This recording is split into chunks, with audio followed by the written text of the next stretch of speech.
Hello and welcome back to Sonny Talk Spurs, and today I'm talking about a new signing heading to White Hart Lane in the shape of Luka Vuskovic. But before we get into the little deep dive about Luka himself, if you are new around here, why don't you leave a like on the video, subscribe to the channel and hit that notification bell. I would greatly appreciate it as I'm closing in on 1,000 subscribers. Woohoo! But anyway, let's get into the video. So late on Sunday evening / afternoon, the transfer goat himself, Fabrizio Romano, tweeted about Tottenham signing a new centre-back, and the tweet read like this. So it was an exclusive, and it said Tottenham are on the verge of signing Croatian centre-back top talent Luka Vuskovic. After top project for his development, Vuskovic only wants Spurs, despite interest from 5 more top clubs. Personal terms have been agreed, and the club are finalising paperwork. Here we go. The 3 little words you love to hear when it's Fabrizio Romano talking about transfers. But this is quite an interesting signing, sort of coming out of nowhere. And actually, Fabrizio did tweet about this, about Luka Vuskovic, back in February. And back then, he said there's a crazy race to sign Hajduk 2007-born centre-back Luka Vuskovic. Manchester City are still working on it after bid revealed 2 weeks ago. Also, PSG want him, and more Premier League clubs are joining the race. And even today, there was talk about these other clubs, and it said at the time, PSG and City were interested in Luka Vuskovic, as well as other top clubs. Man City made a €12 million offer for the 16-year-old back in April, but Spurs have won a crazy race. And I think this is a good little signing. I am quite positive about this. Obviously, many people probably won't know about this play. You know, he's a 16-year-old playing in the Croatian league. He's 6'4". And, you know, it's weird when we talk about young talent in football to think, you know, a 2007 born player we're talking about here. It makes me feel really old. This transfer windows and seasons have been crazy the last couple of weeks with so many young players coming to the forefront. But yeah, I'm really happy about this. I think obviously it is a progressiveness of Tottenham and their stat-based signings under Ange Postecoglou. Obviously, Luka, as I'm going to refer to him as, because his surname is a bit tricky sometimes. But Luka, I think it is one of those, you know, obviously we look at the signings we made this summer of like Micky van der Ven and Alejo Veliz, Ashley Phillips. All these players are more stat-based signings. And the way, like, you know, teams like Brighton and Brentford have done it in the last couple of years since they've obviously been in the Premier League.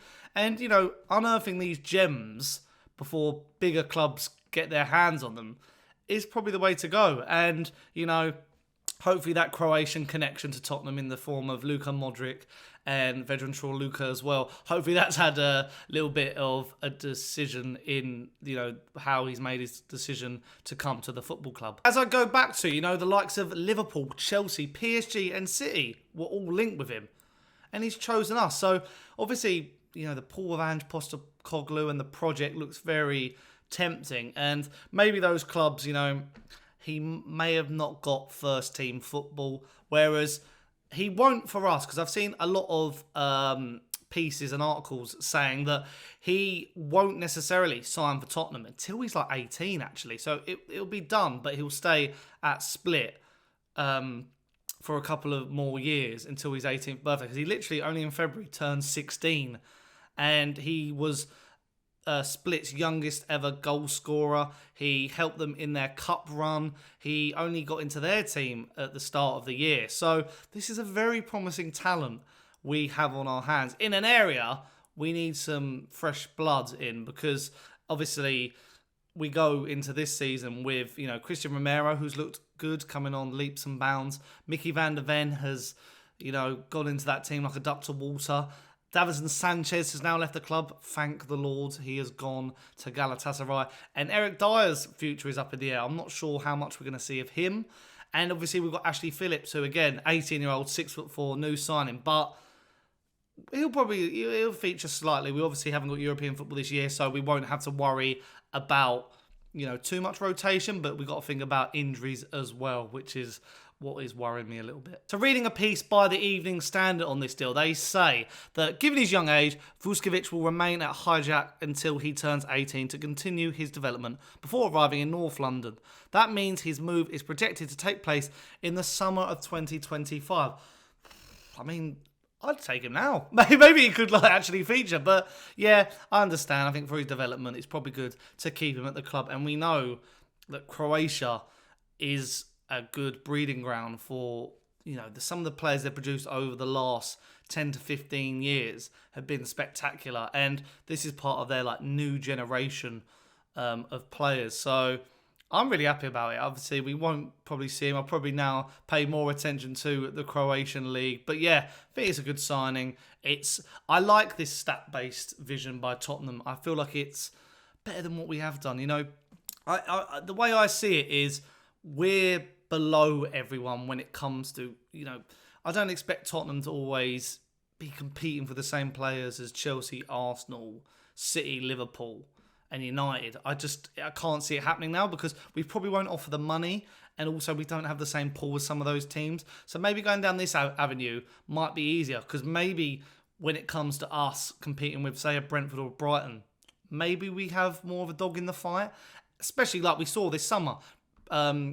Brentford wanted Brennan Johnson, but we came in and sort of smashed it out of the park.